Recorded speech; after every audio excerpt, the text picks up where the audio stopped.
아멘. 할렐루야. 우리 말씀 듣기 전에 옆에 계신 분들, 앞에 계신 분들 한번 인사합니다. 사랑합니다. 더 행복하십시오. 모든 일은 잘 될 것입니다. 인사하겠습니다.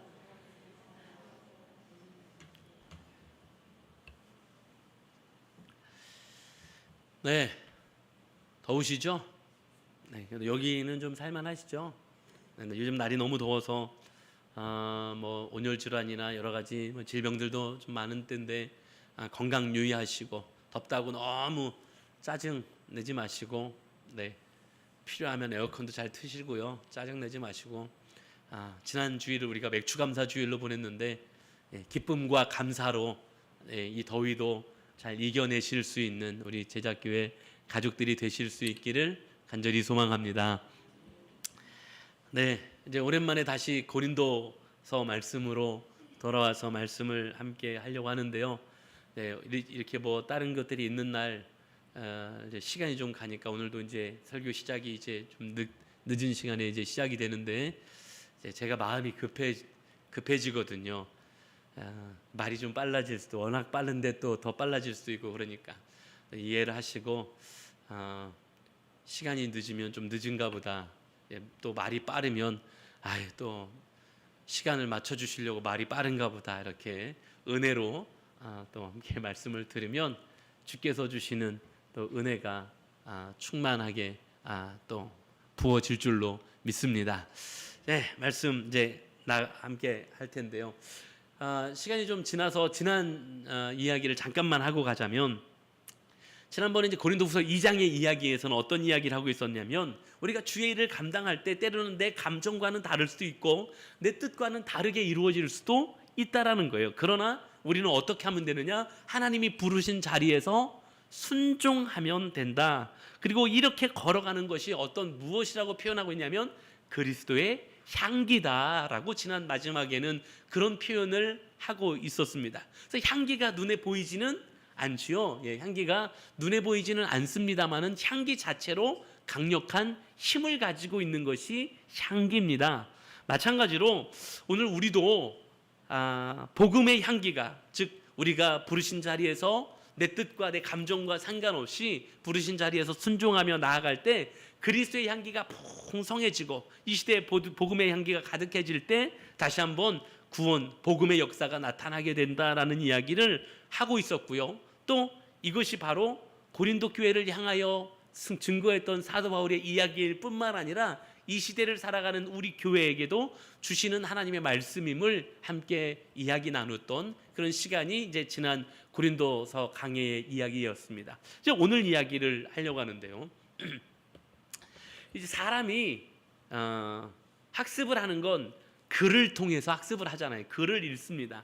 하지만 사람은 글만 읽는 게 아닙니다. 사람은 사람 자체를 읽습니다.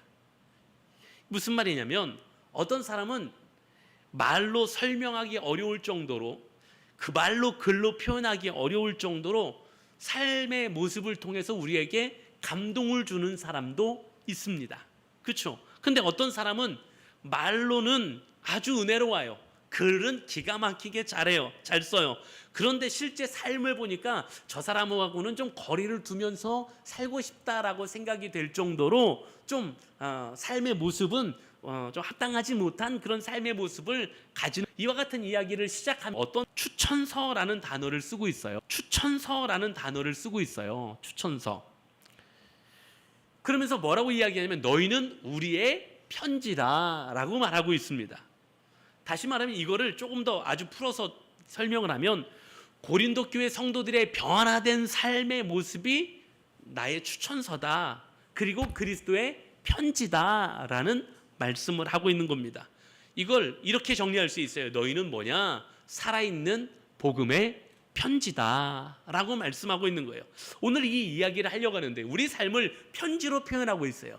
그리고 우리를 복음 전하고 있는 자들, 즉 사역자들의 추천서다라고 표현하고 있고 우리를 심지어 그리스도의 편지라고까지 말하고 있습니다. 이건 도대체 우리에게 어떤 의미로 말씀하고 있는 건지, 또 우리에게 주시는 도전을 오늘 말씀을 통해서 나눌 때에 우리도 한번 다시 한번 이 의미를 생각하면서 세상에 보내진 편지로서의 삶을 결단하고 살아갈 수 있는 그런 은혜와 복이 사랑하는 우리 제작교회 모든 가족들에게 있게 되기를 주님의 이름으로 간절히 축원합니다.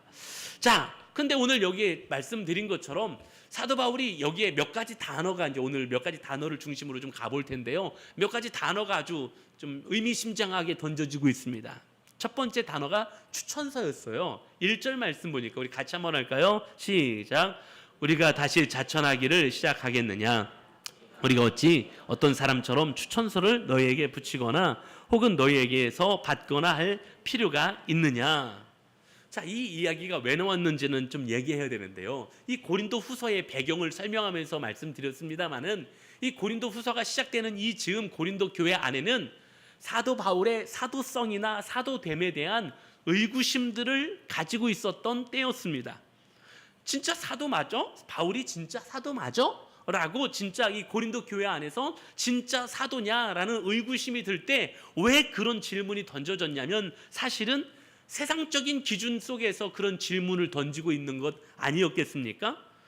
외적인 조건이 사도의 조건에 저 사람이 합당해? 아니면 보이는 눈의 성과가 저 사람이 사도로서의 성과가 있어? 라는 질문의 내용이었을 것입니다. 그런데 여기에 오늘 갑자기 그런 의구심을 해소시키는 말로써 사도 바울이 추천서라는 단어를 쓰고 있거든요.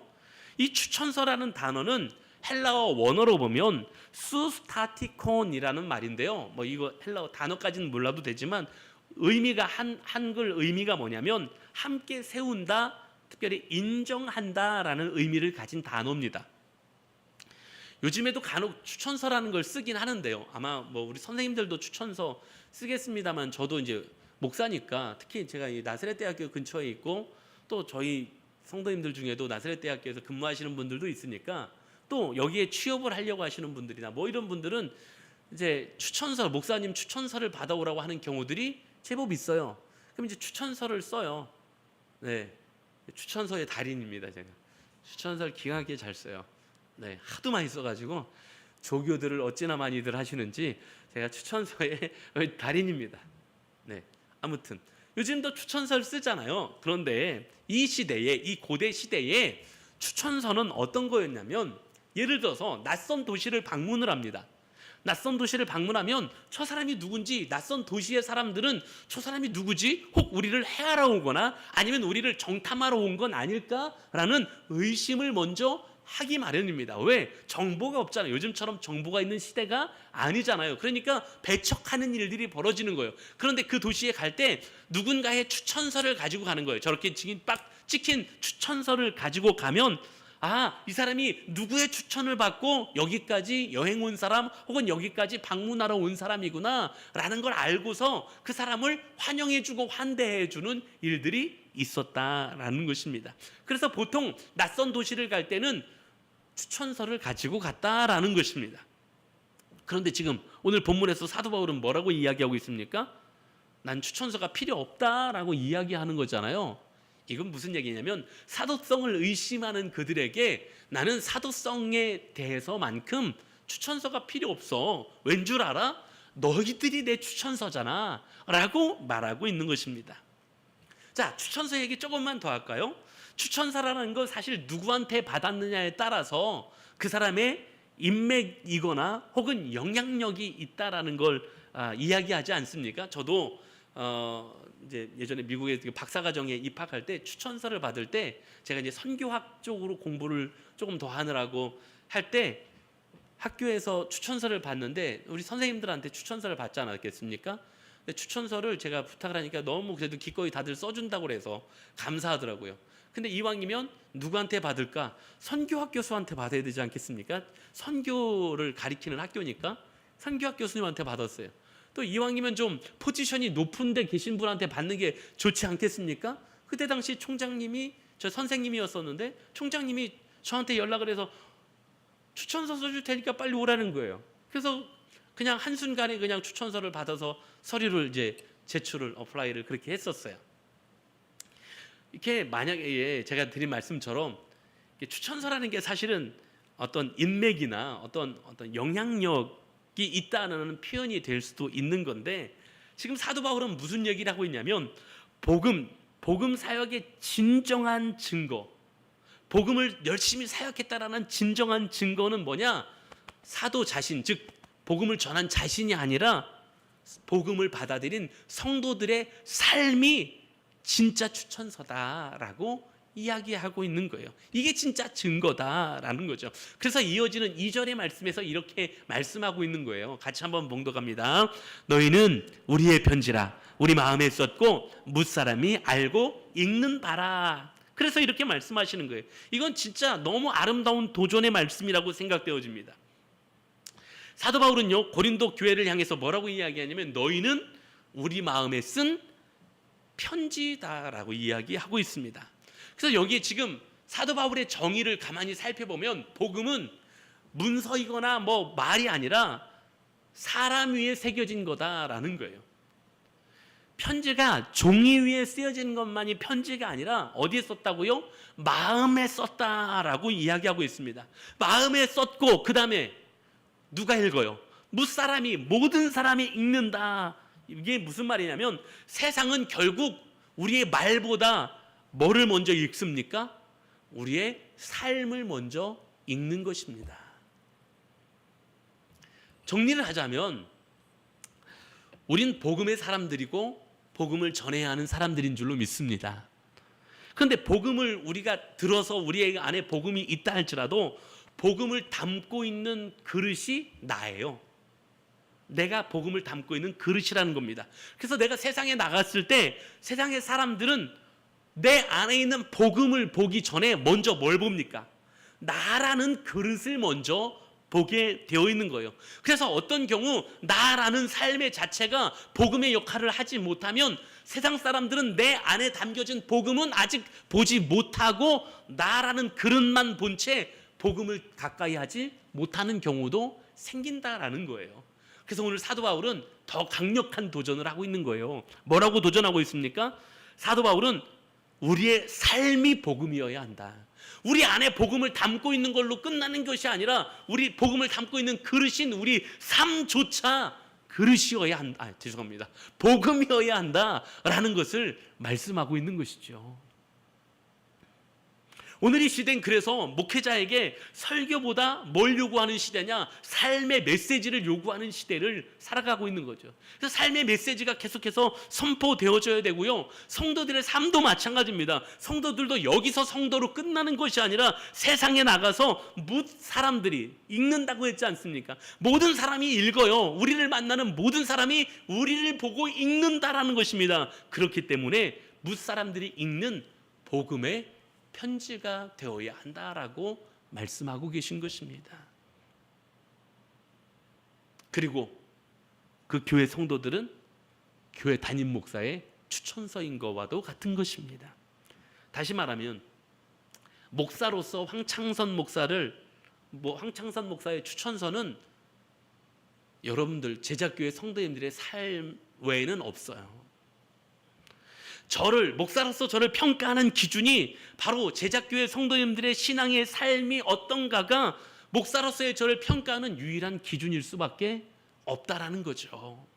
그래서 오늘 고린도 교회 성도들에게 복음적인 삶을 살아내는 신앙의 삶을 지금 사도 바울이 이야기하는 것이고, 그래서 사도 바울은 지금 뭐라고 이야기하고 있냐면 너희는 우리의 편지다. 즉 복음을 전해준 사도 바울의 편지인 거고요. 지금도 마찬가지로 모든 성도는 그 교회에 복음 전하고 있는 자, 즉 사역자들, 또 황창선 목사의 편지라고 이야기할 수 있다라는 사실입니다. 사랑하는 성도 여러분, 우리에게 주어진 삶의 자리에서 그 삶을 살아내는 삶의 메시지를 가진 사람들이 되어야 할 줄로 믿습니다. 우리가 그렇게 우리에게 허락하신 삶의 자리에서 하나님의 사람으로 잘 살아내서 사역자들의 복음 전하는 자들, 우리로 말하면 황창선 목사의 추천서로서 편지로서 우리에게 복음을 전해준 그 모든 이들의 추천서요 편지로서의 삶을 살아내는 은혜가 있게 되기를 주님의 이름으로 간절히 축원합니다. 그렇다고 해서 저를 위해서 사는 건 아니잖아요. 여기서 끝나지 않습니다. 오늘 메시지가 여기가 끝이 아니잖아요. 우리의 편지라는 이야기를 하고 있었던 사도 바울이 그 다음 이야기를 하고 있는 거예요. 그래서 저를 위해서 살라고 말씀하는 게 오늘 핵심이 아니라는 것을 이야기하고 있는 거예요. 이어지는 말씀이 뭐냐? 우리를 편지라고 말씀하고 있는 것에 대해서 조금 더 깊이 묵상을 해보면 이제 3절부터의 말씀 속에 그리스도의 편지라는 표현이 이제 등장하게 되는데요. 3절의 말씀을 함께 보겠습니다. 같이 하겠습니다. 시작. 너희는 우리로 말미암아 나타난 그리스도의 편지니 이는 먹으로 쓴 것이 아니요 오직 살아계신 하나님의 영으로 쓴 것이며 또 돌판에 쓴 것이 아니요 오직 육의 마음판에 쓴 것이라. 아멘. 자, 이 말씀은요 사실은 어디에 있는 말씀이냐면 예레미야서 31장 33절의 말씀을 인용하고 있었던 거예요. 그래서 너희는 우리로 말미암아 복음 전한 사도 바울 일행 즉 복음 전파자들의 영향으로 말미암아 나타난, 아까는 우리의 편지라고 했다가 지금은 이제 더 나아가서 결국 누구의 편지라고 말하고 있습니까? 그리스도의 편지다라고 말하고 있는 것입니다. 자, 그래서 여기서 지금 이 예레미야의 말씀 제가 이제 읽지 않고 시간이 없어서 넘어갈 건데요. 이 예레미야 말씀과 이제 그 신약에 등장하는 이 말씀을 좀 정리해 보면 구약의 율법과 신약의 복음에는 약간의 차이가 있다라는 것을 지금 이야기하고 있는 거예요. 사도 바울이. 자, 먼저 구약의 율판이라는데 이 말이 빨라지려니까 자, 제가 침착하게 갈 테니까 잘 들어주셔야 될 것 같아요. 자, 구약의 율법은 어디에 새겨주셨습니까? 하나님이 돌판에 새겨주셨어요. 돌판에 새겨주셨어요. 그리고 그 내용들은 주로 어떤 계명들이었냐면 외적인 우리의 삶의 어떤 외적인 눈에 드러나는 그런 계명들을 말씀하고 있었던 거예요. 이거 뭐였습니까? 모세 율법이라고 이야기하는 것들이었어요. 자, 그런데 이제 신약으로 오니까 어디에 지금 새겨주셨다고 말씀하고 있습니까? 우리의 마음판. 누가 새겨주셨습니까? 성령께서 우리의 마음판에 새겨주셨다라는 것을 말씀하고 있어요. 우리의 마음판에 새겨주셨고요. 그 마음판에 새겨주신 것으로 말미암아 우리의 뭐가 변화되는 것입니까? 우리의 심령이 변화되는 것입니다.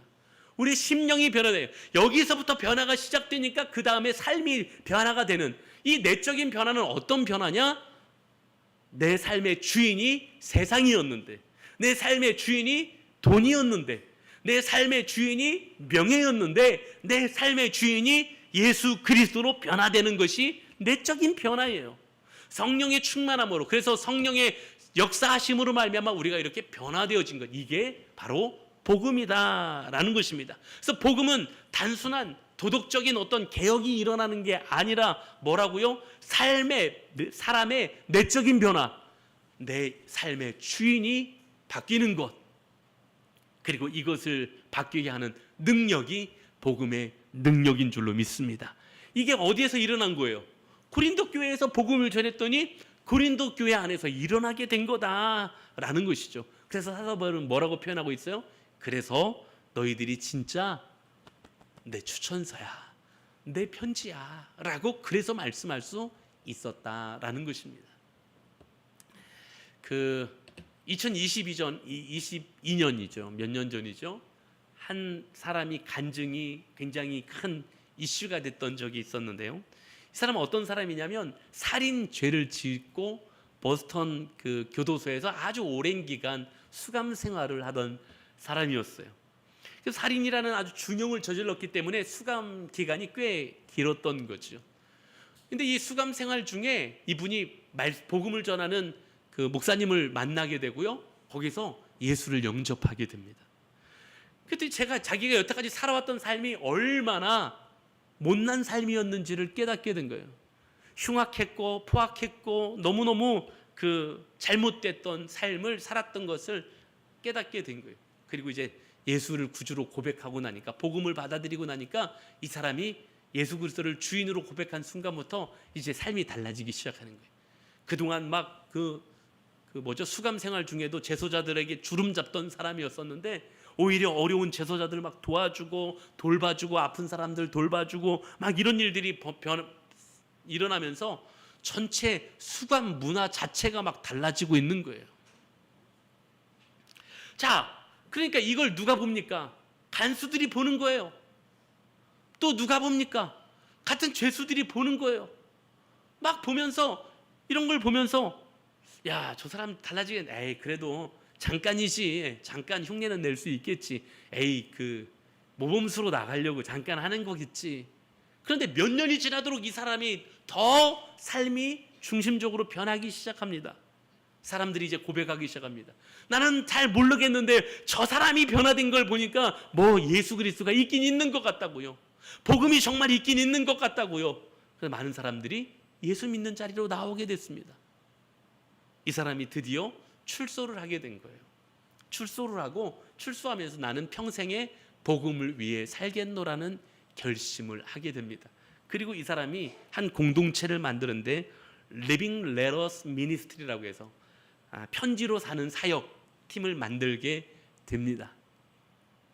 편지로 사는 사역 팀을 만들게 되고요. 거리에서 복음을 전하는 사역을 하게 됩니다. 그리고 이 사람이 그 간증을 하며 이런 이야기를 하는 거예요. 나는 이제 성경책의 활자가 아니라 그 말씀이 살아있는 내 인생에 새겨져 있음을 나는 믿습니다. 그 말씀이 그냥 그저 성경 말씀이 그냥 활자일 뿐 아니라 활자인 것이 아니라 내 인생에 새겨져 있다라는 고백을 하게 됐다라는 거예요. 이 사도 바울의 이야기가 그의 인생 속에 진짜 편지처럼 사는 인생으로 나타나게 됐던 거죠. 사랑하는 여러분, 우린 누군가 전해준 복음에 의하여, 누군가 선포하고 있는 사역자들에게 이 선포된 말씀에 의하여 그리스도의 편지가 된 사람들인 줄로 믿습니다. 단순히 글자가 아니라 내 인생 그리고 내 마음판에 새겨진 복음이고요. 우리가 그 복음을 사는 것이 우리에게 말씀하시는 삶의 걸음임을 기억하실 수 있기를 주님의 이름으로 간절히 축원합니다. 자, 그럼 마지막으로, 그러면 우리가 어떻게 이 그리스도의 편지로서의 삶을 살아낼 수 있느냐라는 거죠. 사실 우리가 복음을 들었지 않습니까? 그리고 우리가 복음의 삶을 살아내고 싶습니다. 우리도. 그런데 나라는 존재는 감당하지 못해요. 그거를 내 힘으로 할 수 있는 게 아니기 때문에 그렇습니다. 내 지혜나 내 능력으로 그 그리스도의 편지로서의 삶을 살아낼 수 있느냐? 그렇지 못하다라는 거예요. 그럼 어떻게 되느냐? 오늘 말씀 보면 4절의 말씀 보니까 우리가 그리스도로 말미암아 하나님을 향하여 이 같은 확신이 있으니, 예, 확신이 있어요. 무슨 확신이 있냐고요? 5절에 보니까 같이 하겠습니다. 우리가 무슨 일이든지 우리에게서 난 것 같이 스스로 만족할 것이 아니니 우리 만족은 오직 하나님으로부터 나느니라. 아멘. 다시 말하면 우리가 어떤 상황에 처해 있든지 간에 어떤 일을 하든 일 가운데 있든지 간에 그리스도의 편지로서 우리를 부르신 그분의 부르심의 그 사명을 감당할 수 있는 자격이나 능력은 사실 없다는 거예요. 없는데, 그러나 그 만족, 즉 그것을 감당해낼 수 있는 능력은 오직 어디로부터 온다고요? 하나님. 오직 하나님으로부터 나느니라. 예, 그건 오직 하나님으로부터 나는 것이다 라고 말씀하고 계시다라는 사실입니다. 여기서 말씀하고 있는 건 내가 어떤 능력이 있어서 그 길을 가는 게 아니라 어떤 내가 유능함이 있어서 그 일을 하는 게 아니라는 거예요. 그저 나는 어떻게 했어요? 하나님이 나를 부르셨는데 그 부르심에 순종하니까 하나님이 힘 주셔서 그 사명을 감당할 수 있는 거라고 말씀하고 있는 것입니다. 그래서 오늘 사도 바울이 나는 자격이 있어서 라고 말하고 있는 게 아닙니다. 오히려 철저히 하나님의 은혜라고 고백하고 있는 거죠. 그래서 우리가 이렇게 그리스도의 편지로서 사명을 감당할 수 있는 힘은 하나님의 부르심이고 공급하시는 힘 때문이라는 겁니다. 제가 요즘에 그 수요일 날 마태복음의 말씀으로 말씀을 함께 나누고 있는데, 마태복음에 보면 이제 예수님께서 천국 복음을 전하시고 그 다음에 내려오셔서 막 아픈 사람들 치유하시고 제자를 부르시고 막 이런 이야기가 나와요. 그러다가 이제 마태복음 10장에 딱 오니까 그 제자들을 파송하시는 장면이 등장합니다. 이 파송하시는 장면이 등장하는데 여기서 예수님께서 그 제자들을 파송하실 때 10장 1절에서 이렇게 딱 말씀하고 있습니다. 예수께서 그의 12제자를 부르사 더러운 귀신을 쫓아내며 모든 병과 모든 약한 것을 고치는 권능을 주시니라 라고 말씀하고 계십니다. 다시 말하면 우리 주님께서 제자들을 부르셨어요. 한 사람 한 사람 부르셨어요. 그리고 이제 사명의 길로 파송하시는데, 파송할 때 먼저 예수님이 부르셨고, 파송할 때 부르심에 응답하여 순종하며 나아갈 때 그들에게 그냥 너희들 나가라 하고 하시는 것이 아니라 그 부르심의 사명을 감당할 수 있도록 하나님이 능력도 채워주시겠다라고 약속하고 계시다는 사실입니다. 사랑하는 여러분, 우린 하나님이 그렇게 부르시고 계시다라는 사실을 기억해야 될 줄로 믿습니다. 그렇게 부르고 계시다라는 것을 우리는 순종하기만 하면 하나님이 능력을 부어주신다 약속하고 계신 거예요. 전에도 말씀드렸는데요, 이 마더 테레사가 그런 이야기를 합니다. 그가 수없이 많은 성공적인 사역을 했지만 이런 이야기를 합니다. 하나님은 우리가 성공하라고 부르신 것이 아니라 우리를 순종하라고 부르신 거다.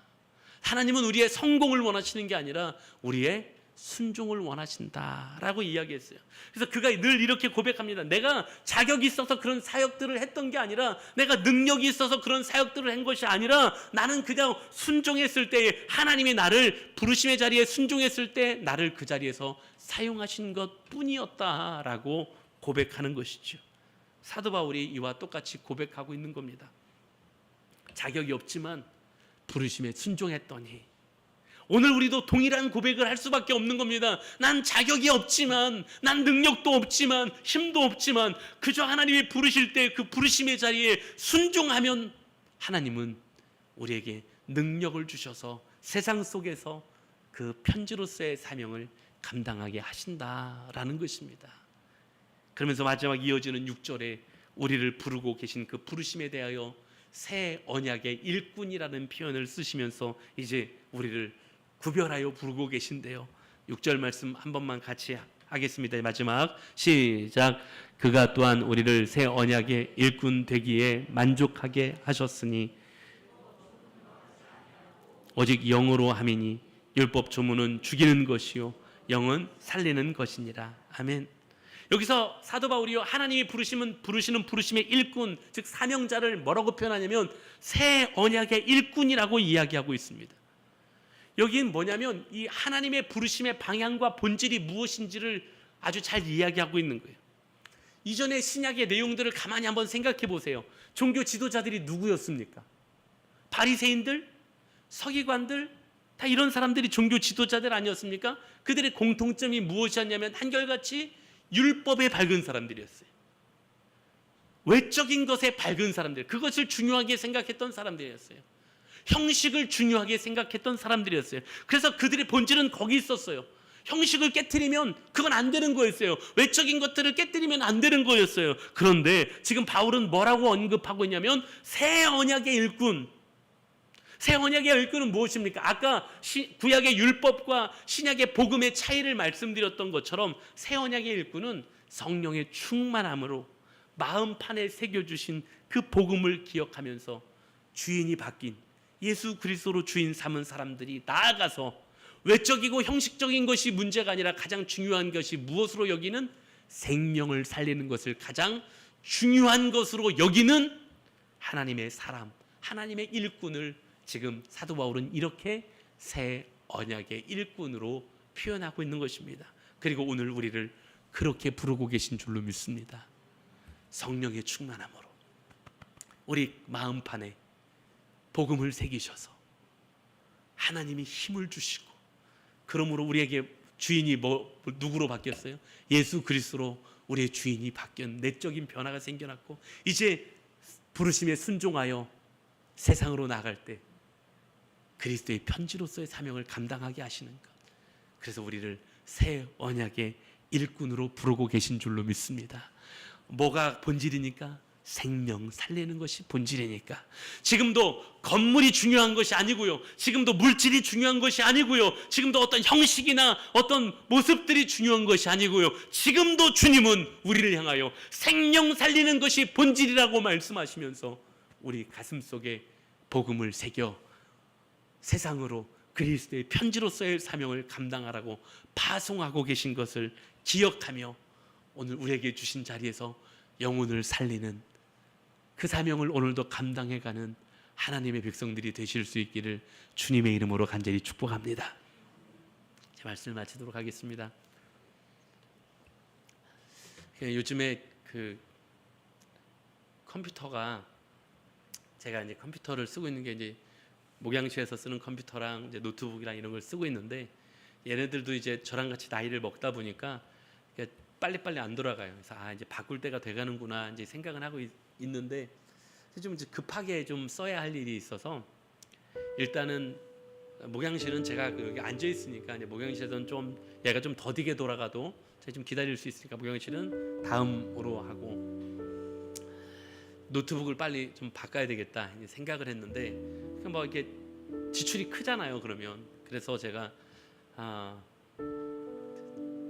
당근을 이제 찾아보기 시작했어요. 그래서 제가 요 정도 수준, 요 정도 사양 정도가 되면 되겠다라고 생각한 이제 수준이 있었죠. 그래서 열심히 서칭을 하다가 제가 요 정도면 되겠다 싶은 이제 물건을 하나 만났어요. 물건 하나 만나서, 만약에 이제 물건 팔렸나요? 아니, 아직 안 팔렸습니다. 그럼 제가 관심 있는데 제가 구입해도 될까요? 네, 좋습니다. 이렇게 이제 채팅으로 이제 거래가 시작되잖아요. 당근이. 안 해보셨어요? 이렇게 시작되잖아요. 이제 거래를 이제 막 약속을 잡습니다. 그 약속을 해서 어느 날 이제 만나기로 했어요. 그게 이제 엊그저께 며칠, 한 2, 3일 전이에요. 그래서 다행히 멀지 않더라고요. 근데 가까운 데 만나기로 했어요. 시간 지켜서 이제 제가 딱 가서 만났어요. 반갑습니다 하고 이제 물건을 보여줍니다. 물건을 보여주는데, 제가 이렇게 그래도 좀 몇 년을 써야 될 생각을 하고 이제 꼼꼼히 이제 좀 살펴보고 다시 한번 사양도 정상적인지 좀 검색을 좀 해봤습니다. 그러면서 이제 자연스럽게 좀 말이 섞일 거 아니에요. 대화를 좀 했죠. 그 대화를 이제 거래를 잘 마치고, 돈을 잘 입금해주고, 제가 이제 노트북을 들고 차에 막 타려고 하는데, 그 아저씨도 막 가려고 하다가 근데요 하고 저를 불러요. 저를 부르더니 저한테 그러는 거예요. 혹시 목사님 아니신가요? 그래요. 순간 뒤에서 땀이 쫙 나면서, 혹시 날 아는 사람인데 내가 그럼 뭔가 실수한 게 있지는 않을까, 갑자기 막 수만 가지 생각이 오가기 시작했어요. 혹시 목사님 아니신가요? 그래서 제가 뒤를 돌아보면서 네, 제가 목사 맞는데 혹시 저 아시나요? 물어봤어요. 그러면서 속으로는 내가 혹시 이 사람에게 실수한 말은 없을까 굉장히 이제 신경을 쓰기 시작한 거죠. 목사 맞는데 저 아세요? 그렇게 물어봤어요. 그랬더니 그 아저씨가 그렇게 이야기하더라고요. 아니요, 모른대요. 그러세요? 네. 근데 거래를 하는데 다른 사람이랑 너무 달라서요.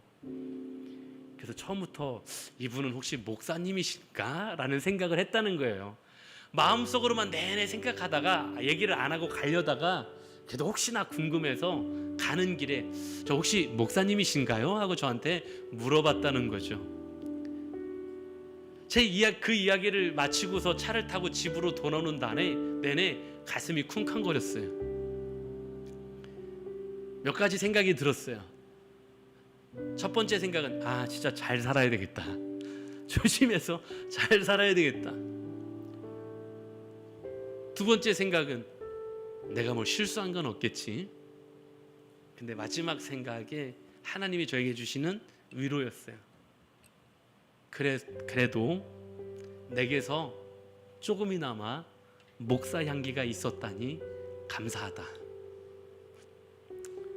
나한테서 조금이나마 목사라는 걸 느꼈다니 참 감사하다. 그 아저씨가 막 뛰어가면서 저한테 이렇게 인사했거든요. 목사님 안녕히 가세요. 저도 하나님을 믿거든요. 그러더라고요.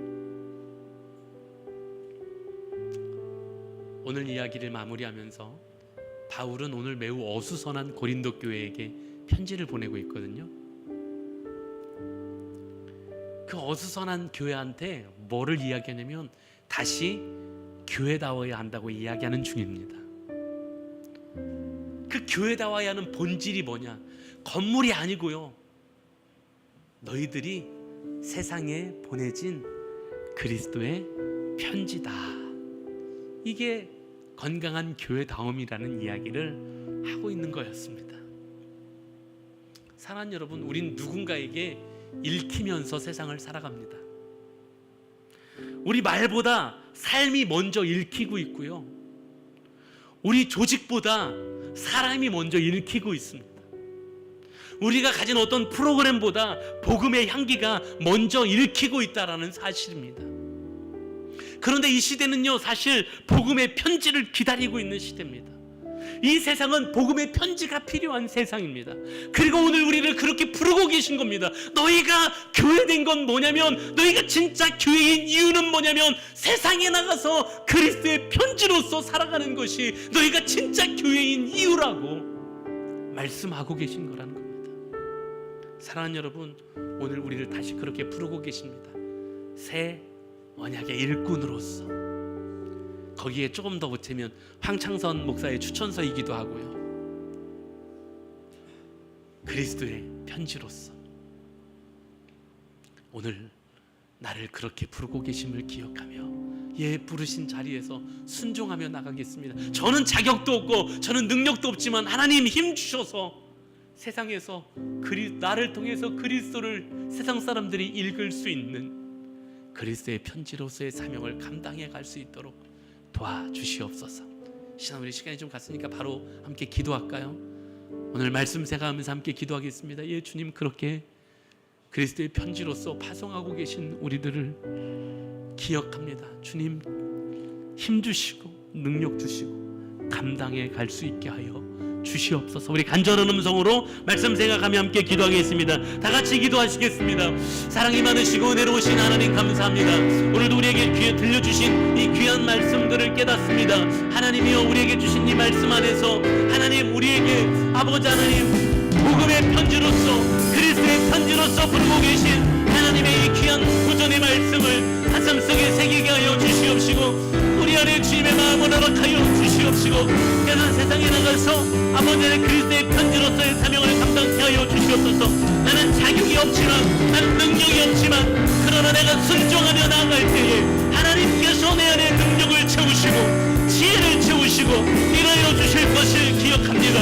오늘 그 사명을 감당하며 나아가게 하여 주시옵시고, 그 은혜로 아버지 우리 부르심의 사명을 감당해가는 은혜와 역사가 있도록 하나님 함께하여 주시옵소서. 도우셨사오니 감사합니다. 말씀하게 하셨사오니 감사합니다. 이제 사랑하는 주의 백성들 마음속에 하나님의 은혜와 역사가 드러나게 하시고 나타나게 하여 주시옵시고, 그 영광이 드러날 수 있도록 하나님 인도하여 주시고 축복하여 주시옵소서. 감사합니다. 우리 주님 예수님의 이름으로 간절히 기도합니다. 사랑 많으시고 은혜로우신 하나님, 감사합니다. 오늘도 우리에게 귀하고 복된 주의 날을 허락하여 주시고 하나님 앞에 나와 예배할 수 있게 하신 것 감사합니다. 뿐만 아니라 하나님, 오늘 이 고린도 교회에 보내지는 이 편지글을 통하여 이 시대에 교회된 우리에게 다시 한번 던지시는 귀한 도전의 메시지를 함께 전하고 듣고 나눌 수 있게 하신 것 감사합니다. 우리를 부르고 계신, 교회로서 부르고 계신 그 부름을 오늘도 우리가 깨닫습니다. 주님, 우리가 복음의 편지로서 그리스도의 편지로서 세상에 보내지는 편지라는 사실을 기억하게 하여 주시옵시고, 나는 자격도 능력도 없지만 그 부름에 순종하여 세상에 나가 그리스도의 편지로서 설 때에 하나님 우리에게 감당하게 하시겠다라는 것 우리가 기억하게 하여 주시옵시고, 세상이 우리를 통하여 그리스도를 읽을 수 있는 그리스도의 편지로서의 사명을 감당하는 우리 제자 교회가 될 수 있도록 하나님 인도하여 주시옵소서. 세상이 나를 통하여 세상의 가치와 물질과 명예를 읽는 것이 아니라 그리스도를 읽게 하여 주시옵시고, 세상이 우리 제자 교회 때문에 세상의 값어치를 이야기하는 것이 아니라 주님 되시는 예수 그리스도를 고백하게 되는 역사들이 나타날 수 있도록 하나님 일하여 주시옵시고, 오늘도 순종하며 나갈 때 하나님 우리 안에 그런 능력으로 채워 주시옵소서. 아픈 분들 계시면 아픈 곳에 손을 얹고 기도하겠습니다. 마음에 소원이 있으신 분들 가슴에 손을 얹고 기도하겠습니다. 하나님,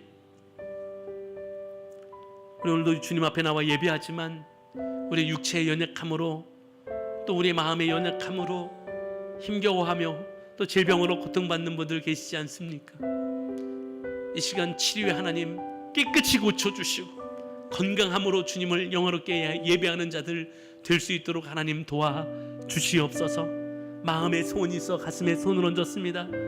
마음에 손을 이루시는 주님, 오늘도 간구하오니 우리 마음의 소원을 이루시되 주 안에서 이루어 주시옵시고 주님을 더 풍성하게 영화롭게 하는 자들 될 수 있도록 하나님 함께하여 주시옵소서. 이제는 우리 주님 예수 그리스도의 한없는 은혜와 하나님의 말로 다할 수 없는 크고 놀라우신 사랑하심과 성령님의 감동하심과 교통하심과 위로하심과 또 우리와 동행하심의 역사가 오늘도 우리를 부르신 그 부르심을 기억하며 부르심의 자리에서 그리스도를 드러내는 그리스도의 편지가 되기를 결단하며 나아가는 사랑하는 주의 백성들 머리 위에 저들의 삶과 저들이 감당해야 될 부르심의 자리 위에 그리고 이 사명을 함께 감당하는 주의 피값으로 주고 사신 우리 제자교회 위에 이제로부터 영원토록 함께 있을지어다.